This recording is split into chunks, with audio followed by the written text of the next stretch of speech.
Bapak, Ibu, dan Saudara sekalian, firman Tuhan akan kita renungkan dari Yohanes 6 ayat 60 demikian. Sesudah mendengar semua itu, banyak dari murid-murid Yesus yang berkata, "Perkataan ini keras, siapakah yang sanggup mendengarkannya?" Saudara-saudara sekalian, memiliki pengetahuan teologi itu sangat penting. Tetapi beriman atau tidak beriman tidak bergantung dari seberapa dalam pengetahuan kita akan firman Tuhan. Orang-orang yang disebut sebagai murid Tuhan Yesus mengundurkan diri bukan karena mereka tidak mampu memahami firman Tuhan.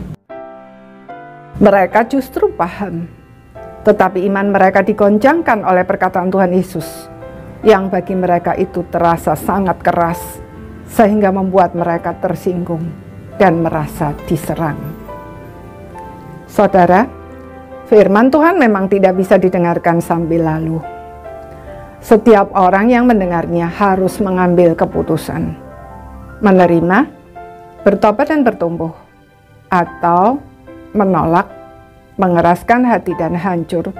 Justru ketika iman kita digoncangkan dan kita tersinggung atau merasa diserang karena firman Tuhan berbenturan dengan nilai-nilai yang selama ini kita pegang. Orang Yahudi menganggap Musa sebagai tokoh penting yang memberi mana kepada nenek moyang mereka. Tetapi Tuhan Yesus berkata, bukan Musa, melainkan Bapaknya yang di sorga yang memberikannya. Lagi pula, mana hanyalah simbol dari roti yang sejati yang turun dari sorga, yaitu Tuhan Yesus sendiri. Bagi orang-orang Yahudi itu, pernyataan Tuhan Yesus itu benar-benar keterlaluan. Beraninya merendahkan Musa, lalu menganggap dirinya sejajar dengan Allah dan mengklaim dirinya sebagai roti hidup yang turun dari sorga. Namun itulah kebenaran. Mereka menerima atau menolak, kebenaran tetap kebenaran. Saudara, pernahkah kita resah karena nilai-nilai yang selama ini kita anut dikonfrontasi oleh kebenaran firman Tuhan? Itulah saatnya kita memberi diri untuk dimurnikan, agar dengan demikian pikiran kita yang berdosa diganti dengan pikiran Kristus.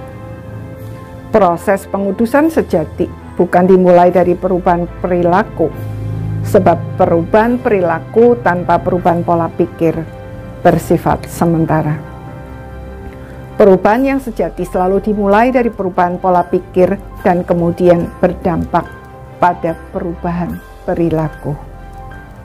Itulah yang dikatakan oleh Paulus di dalam Roma 12 ayat 2. Janganlah kamu menjadi serupa dengan dunia ini, tetapi berubahlah oleh pembaruan budimu, sehingga kamu dapat membedakan manakah kehendak Allah, apa yang baik, yang berkenan kepada Allah, dan yang sempurna.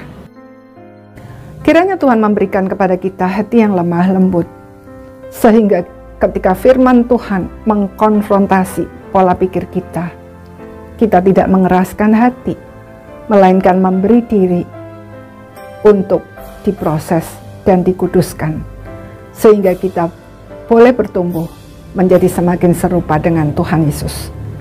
Amin.